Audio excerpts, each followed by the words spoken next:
Hi, Tacoma. Hi, Tacoma.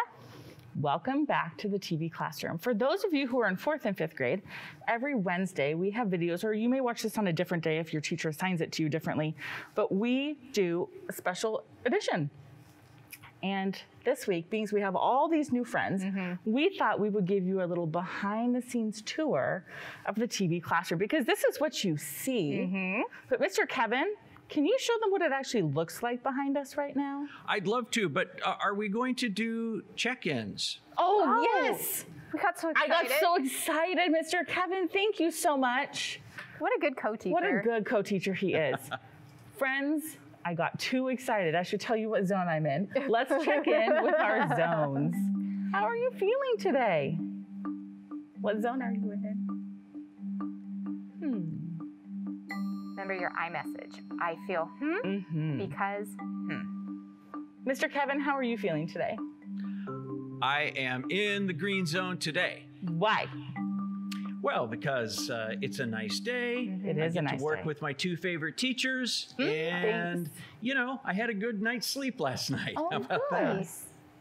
Miss Oslin, how are I'm you the same feeling? as Mr. Kevin. I slept really well last night for the first time in a while. I had a really good breakfast. I made this yummy like French toast bake that soaked overnight. Sorry, I'm torturing Mr. Kevin. And I just, it's the sun is coming out. It's getting to be springtime in Tacoma, which is my favorite. All the trees are starting to blossom. Yeah, I'm good. Mrs. Wally, how are you? I'm in the yellow zone. Yeah. I'm really excited to do the behind the scenes tour because I think it's really cool what we do here at the TV classroom, and not a lot of people would know how much it takes to actually make these lessons. And so we get to show you it's actually quite complicated to get these lessons to you so that you can see them. And I think they're going to be so surprised at all of the things that Mr. Kevin has to do to make this I could not do Mr. Kevin's job. No. I would get so confused. Yes. I'm glad I get to do the teaching part. Same. So now, Mr. Kevin, can you show them what it actually looks like behind us here at the TV classroom? Yes. Let me arrange that really quickly. Are you guys ready? So I'm going to. You're going to be shocked. I'm going to hit the magic button. Okay. Whoa! What? It's just green back there? There's just a green thing back here. Now let's zoom out. Want to zoom out? Oh, Okay, yeah. zoom out. What our whole set looks like here. What? Look at that. This is a big room. It's a really big room. It doesn't look that big when Mr. Kevin has it. It's kept us really safe because we have lots of space. That's true. And Miss Oz and I at the beginning didn't even come up on the set together, but now we know our masks protect us. And so we feel, and we've had our first vaccination. We have. And so we feel comfortable being here with masks together. Yeah. And what, Mr. Kevin, if you notice up there, stop, Mr. Kevin, can you stop? Yep. Go back a little bit. Okay. Right above Miss Oslin and I, you'll see this white thing. That is a camera. And can you show them the view that camera actually gives? Oh, sure. Because they're going to recognize it. You betcha. Ta-da! That's the view when I'm doing our input charts or we're showing our writing. So that's how we get that shot. There we go. There's And they're actually, Oh, look at all our cords. look, you can see all the cords. You can see Miss Oslin's computer. That's how she runs the PowerPoint. Yep. Now you guys can look straight up and wave. Woo! So that's how we get that view. And they're actually, like, I'm counting right now. I see 1, 2, 3, 4, 5 cameras in here. Yeah. So we can get all different angles. One of those cameras shows Mr. Kevin's angle. Let's see if you can see that one. Okay, let me show you my camera here. Oh, there's everybody. Mr. Kevin. You have a lot more cords back there than we do. Yeah, can you tell us a little bit about it? Yes. So basically what I do back here, let me widen my shot out just a little so that you can kind of see what I have back here. This is called the video booth, and it's at the back of the room, and this is where all of our equipment lies. I have a soundboard to bring in the audio so you can hear the teachers, and I have a video mixing console so we can mix all these different pieces together, and then I record it on this computer over here, and then I do a little what's called post-production, which means I make the levels really nice and trim it, and then I put that on TV. which is right following behind week. you. Right. So, and right now you can see on the TV behind me, maybe I'll move that up just a hair. There's our live TV station. It's if you have Comcast, it's channel 26. If you have Rainier Connect, it's channel 25. And then all of our TV classroom shows also are on YouTube. So, and that's kind of my little world here. So it's a little different than just filming on a webcam on our computer. A little different. So it takes a lot more. And Miss Osland and I don't know if you've noticed, but we're wearing, my words got too fast. A little bit. Gotta slow down. That's okay. We're wearing microphones. And we can show you the pack that goes on our back. So and we can turn this on and put off. put one of those on the table and I'll zoom in on it. So we have these little packs right here, and we can turn them off, and then We can't hear Mrs. I'm Wally. talking. You She's might be able to talking. hear me through Miss Osland. You can't hear me, and then we turn it back on, and then ta-da! Here I am. I'm back.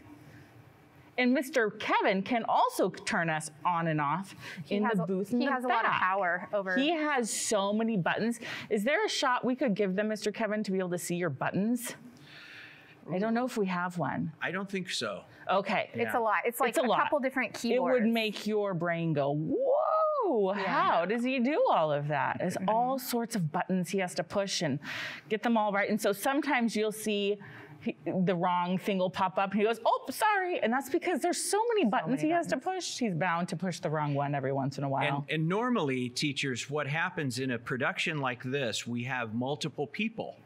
That's and right. So when it's just one person pushing all the buttons, you may get a mistake here and there. Yeah, but Mr. Kevin does it all. It's pretty amazing. We ask him to do a lot. Can you get this shot and show the PowerPoint and zoom in? Later today, we're going to be filming an experiment up here, and it's gonna, it should be just, he's amazing. He is. He truly is. Wow. Well, thank you, teachers. What it's a cool mutual. tour of the TV classroom. Yeah. Thanks for joining us. And guess what? You get to do art with Miss Teresa today. Oh. And she has an amazing episode. You are going to learn how to draw orcas, but in a way I've never seen an orca drawn. It's not what you would think is going to happen. So make sure you stay tuned in to do art with Miss Teresa And today. grab anything you want to draw on that is okay with your people, obviously. So if you have paper, pencil, crayons, any of that, so that you can follow along with her. It'll be awesome. Yeah. All right, friends, we will see you next time. Bye.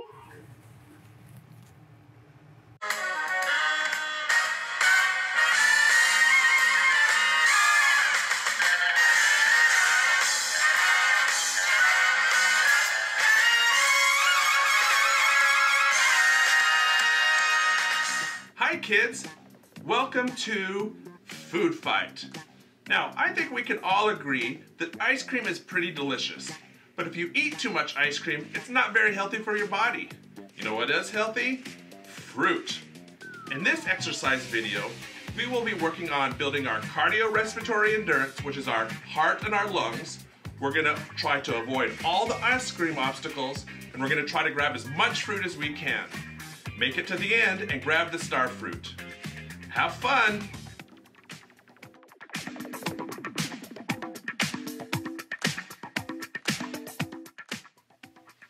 Food fight, let's go!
Food fight!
Food fight, come on!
Food fight!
All right, kids, in the final level, you need to grab as much fresh fruit as you can, dodge the mini ice cream trucks, dodge the ice cream, and make it to the star fruit.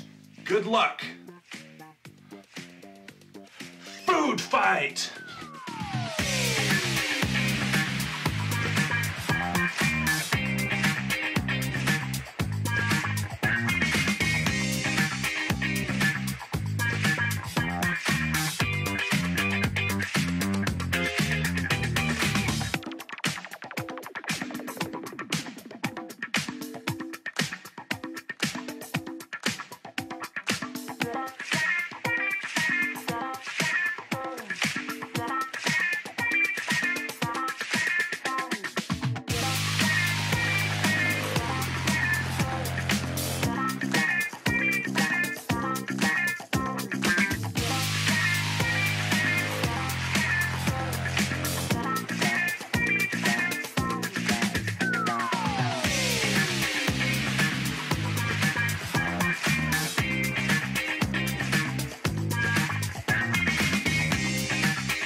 Nice job, everyone.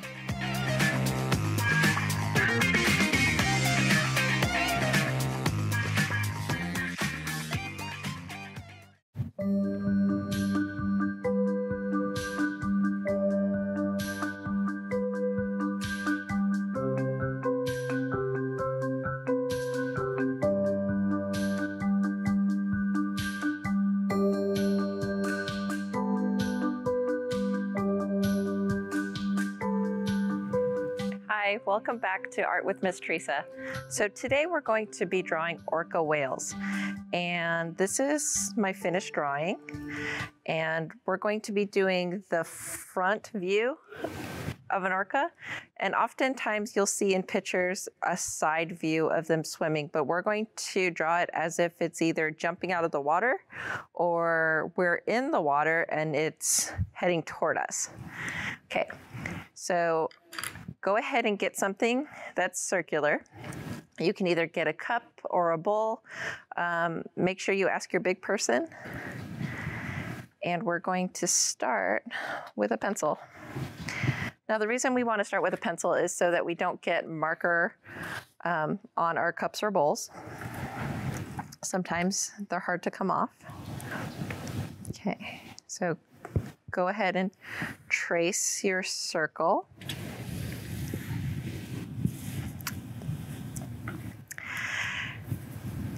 And then we're going to draw a fin. Kind of looks like a leaf. And then we're going to draw another fin.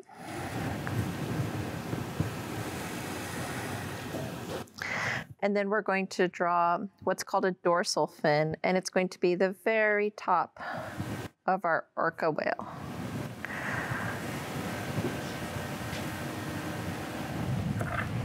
Okay, so I'm going to go ahead and switch to marker, but you can stay with pencil if you want to. Right about the middle, we need to have two eyes. And I'm just going to draw little circles.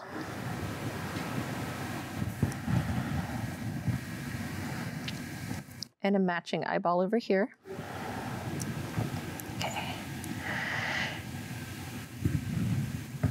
And the orca is going to have a pupil, just like the other eyes we were drawing.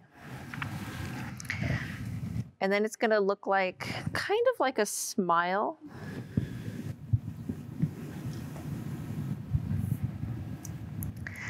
And then you go down like this.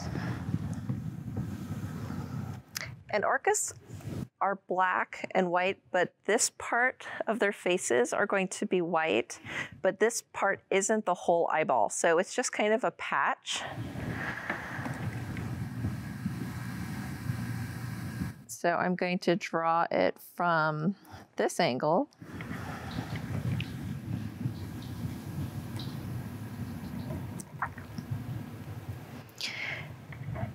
And feel free to take your time on this. So when you're drawing something that has a lip, sometimes you'll see a fold or a crease. So I'm going to go ahead and draw a line across. And then since it has a nose, it kind of comes out like this, like a cone. I'm going to draw another line.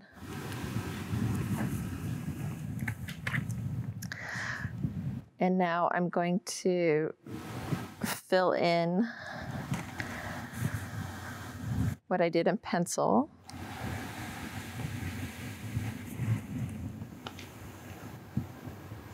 So you get to pick.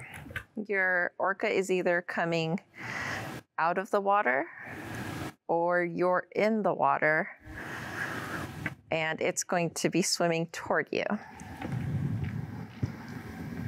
So this orca has a small curved dorsal fin, which makes it a female. If you want to draw one that's male, it's going to have a really tall dorsal fin. Okay. So while I was getting ready for today's episode, I did some research on orcas and I found all sorts of cool facts. And the first one is called echolocation. And bats use this, and dolphins use this. And an orca whale is actually a type of dolphin. But they use clicks and whistles and pulsed calls, pops and jaw claps to make sounds they use to navigate and communicate. That means that to know what's in front of them, they make these noises that they send out, and then when it bounces off that object back to you, they can tell how far away something is. And it also communicating is super important for orcas because they speak different languages depending on what groups they're in. So if you put a whole bunch of orcas together that are from different pods, then they might not be able to talk to each other because they don't recognize the way that they make different noises and clicks and sounds. I found out that males, boy orcas, can grow to weigh 22,000 pounds, and they could be 32 feet long. So a school bus is about 35 feet long. So a boy orca could be the entire length of a school bus. And I think that that's kind of amazing. And females, they weigh 16,500 pounds, and they're only 28 feet long. So that's still really, really big, but it's shorter than a male of the same species. Okay. And then I found out that a male dorsal fin, which is the one that's on the very top, can be 6 feet tall. And I am 5'6". So even if I stood on top of an orca, which I would never ever do, there would still be 6 inches of fin above my head. And I think that that's pretty crazy amazing too. Wow. Yeah. And female dorsal fins are smaller and they're curved.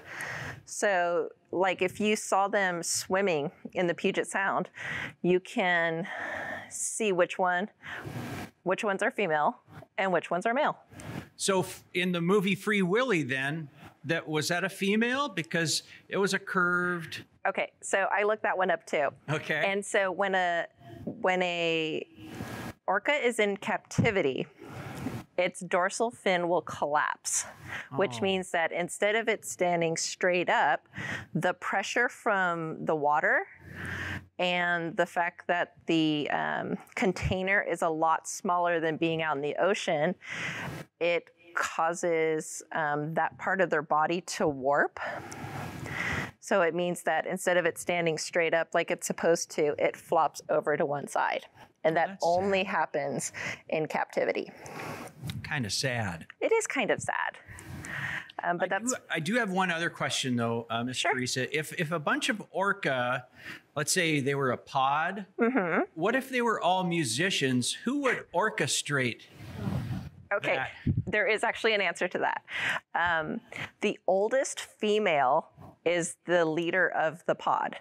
So she's the one that forms the language base. So she would be the one teaching each member of her pod how to speak and in a way sing. So she would be the leader of the band.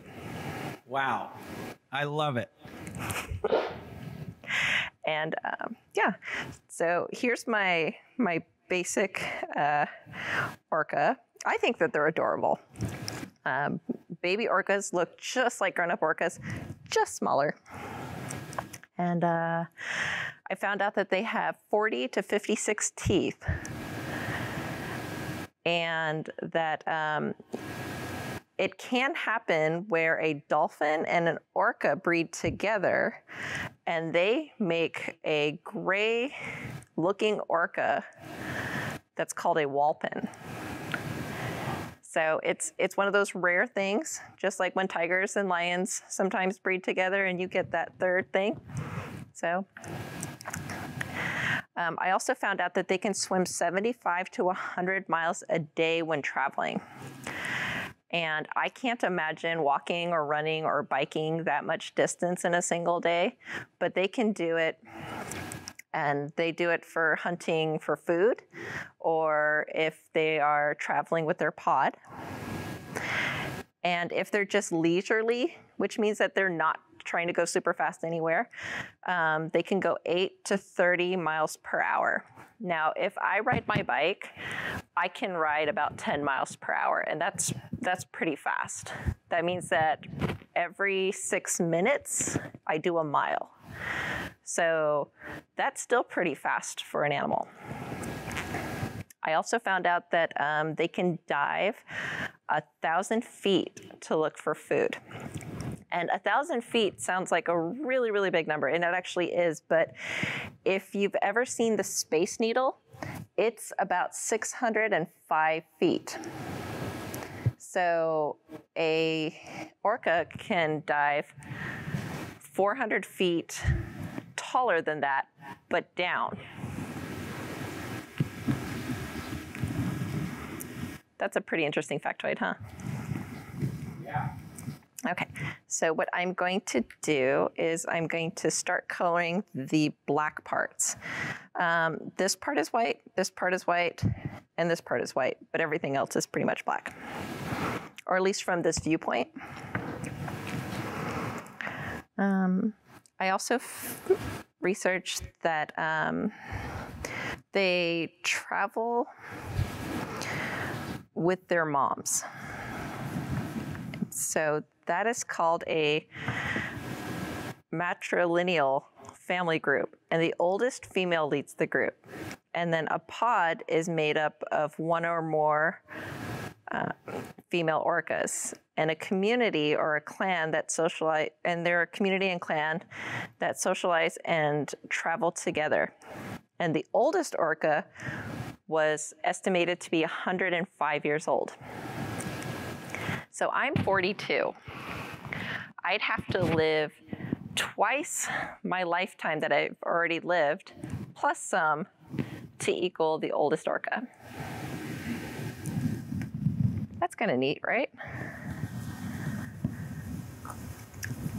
But the orcas that are in captivity, they have shorter lifespans. They don't live as long as those who are out in the wild. And I think it has a lot to do with the amount of space that they have to live in. So they also can eat 300 pounds of food a day. So that's slightly more than 100 pounds of more than I weigh volume of fish and other sea creatures, but it's primarily fish. And each community speaks their own language or dialect, and that's why it's kind of sad when you put a whole bunch of orcas together that can't communicate with each other.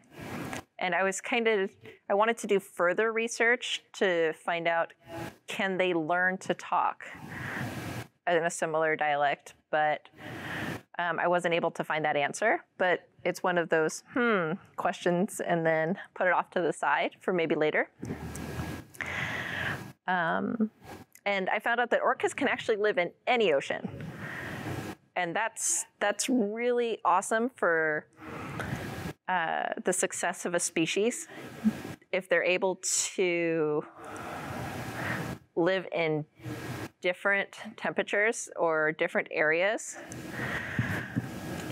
And the last fact was that they sleep with only half their brain shut off at a time. And that seems kind of cool and also odd, because like when we go to sleep, we go into a different kind of brain state, and we dream. Most of us do. Yeah, most of us do. We get to dream. And for orcas, because there's other predators, they can't just sleep for hours at a time. They have to be kind of aware.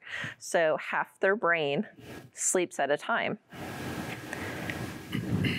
And that's called unihemispheric sleep, which means that they can have half their brain asleep at a time and the other half is awake. So that was something I did not know. And I thought it was a cool fact, so I wrote it down. Okay. And I think it's kind of fun to go on YouTube and look up videos of orcas talking. They make some really interesting noises. And something that you could always do is if you wanted to try echolocation for yourself, where you have maybe a friend or your brother or sister or another family member. Like if you sit in the dark and then they're making clicking noises, and then you have to guess in the dark where they're located just by hearing them, that would be kind of like echolocation.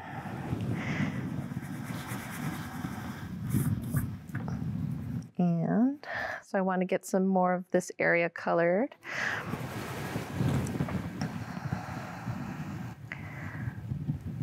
And you can use marker or watercolor or Sharpie. It's a lot of black. So if you do use Sharpie, you're probably going to use a big chunk of the pen. But it's your choice what kind of art supplies you want to use. I like using crayon because it shows different kind of shading. And an orca can come out of the water, but it's hard for them to be out of the water for a long time because their weight is different outside of the water and their bodies feel heavier to them. So it's harder for them to breathe. It's harder for them to move around. But once they get it back into the water, it becomes lighter for them and they can swim freely. So sometimes a whale will be beached, which means that it gets too close to shore and can't get back into the water. And sometimes there's people to help get the animal back into the water, and they have to pour water over it until it can be moved. And so their skin texture is kind of looks rubbery and shiny. So I'm going to put a little bit of shine on my orca. And you can name your orca whatever you want to.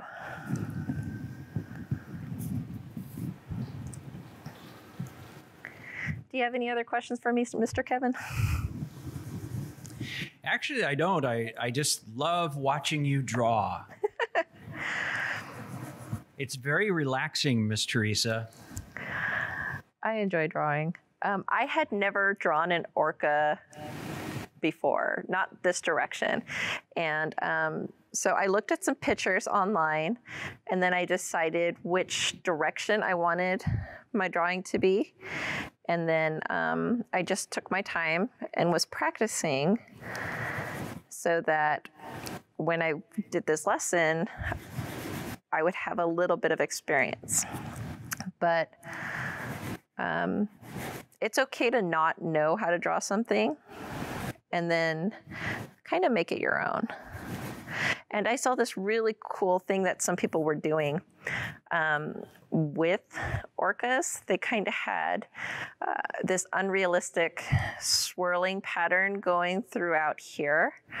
And when I say unrealistic, that just means that they took some artistic liberties of something that you wouldn't necessarily see in nature. Like if they took a leaf and decided to make a whole bunch of gold swirls around it, it's pretty. It's not something you would normally see in nature. So if you want to, you can go ahead and do that too. There's also Native American art where there's a stylized way of drawing orcas that sometimes they carved into wood and then painted different colors. I thought that that was kind of neat too. Okay, so since my orca is in water and water is generally blue, I am going to color blue around it.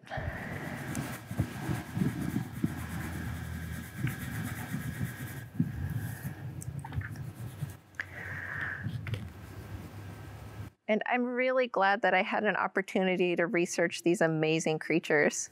I would love to actually be on a boat to see them in real life. I do photography when I'm not here, so I think that being able to take a picture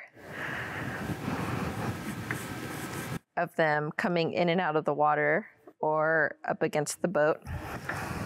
Miss Teresa, I think you might have an opportunity to do that right out here in the Salish Sea. That would be way cool. Yeah. I don't know any details. Yeah. Well, I mean, that's the best thing about doing research. Like, if you don't know something, the internet is great for giving you facts. And I looked up all of these facts that I was able to tell you today, all online. And when I was a kid, I would have to read book after book after book to pull as much information. And I think that kids today are very lucky that they can get access to tools like the internet to research and be able to find cool facts about anything they want to. I spent a lot of time in the library. The library is still a great place to do research. Very much so. When I was in Florida 2 years ago, we got to see some dolphins, which are smaller than orcas, but my kids got to touch them because they would come up to the side of the tank. And the kids thought it was really cool. And they kind of make similar noises. So what I did was I colored around my orca, and then I'm going to do kind of a quick color to kind of fill in the space.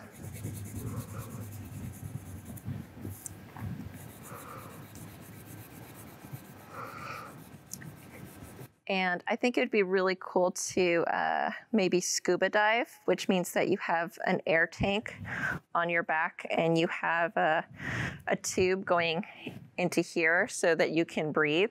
And then you wear goggles so that you can see, because if you've ever been in a pool and you've opened your eyes, it's really kind of hard to see clearly. But if you have goggles on, then you can see clearer. And since I wear contacts, I would absolutely have to wear goggles because I don't think that that would mix. I would like to eat 300 pounds of food a day. That sounds amazing. Yeah, but I don't think grilled cheese sandwiches swim, so. But it also sounds like a lot of work. So that explains why they have to travel so far. And when you're a big animal, you need to eat a lot of calories so that you can sustain your mass. You don't want to get really skinny when you're a big animal because you want to be able to survive. And when an orca is pregnant, she is pregnant for a very, very long time. And that's one of the facts that I might need to go and look up to see exactly how long. But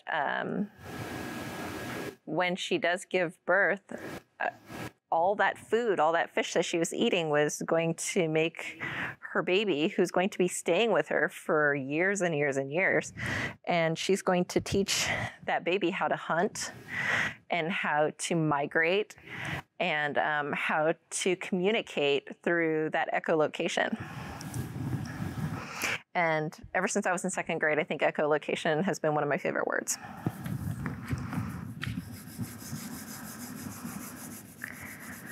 So I'm almost done with my picture. I would very much like to see what everybody else comes up with. That would be way cool. I'm going to draw kind of some swirls around here to show water motion, because like, imagine that you're in a pool and you are doing this with your hands and arms, and they have fins and flippers. So it's a little bit different, but imagine closing your hands and then moving the water. So it's going to kind of make a motion, kind of like when we were drawing hair before.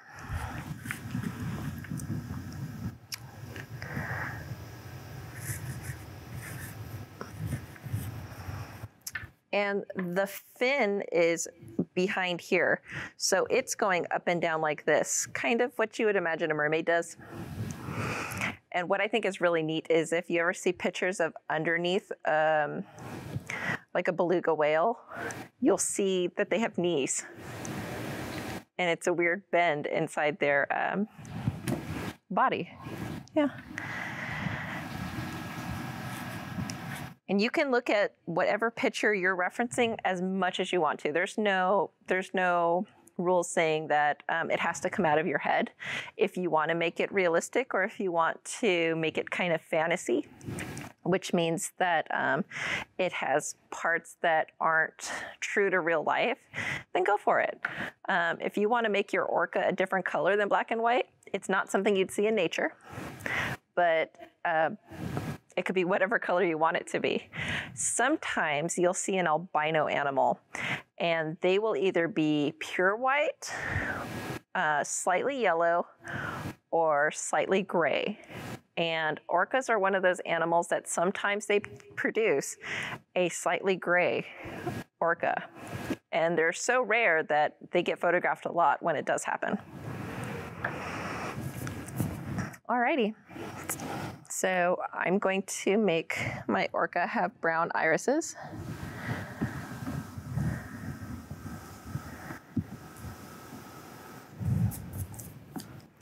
And I think I'm going to name him Bubbles. So B-U-B-L-E-S.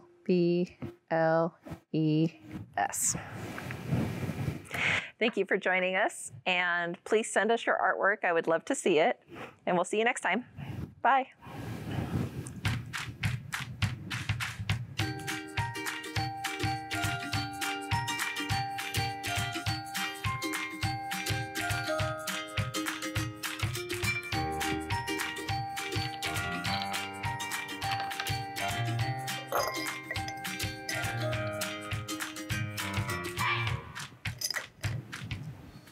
Hey kids, we want to see your work. Just send your pictures and your stories to TV Classroom, 601 South 8th Street, Tacoma, Washington, 98405.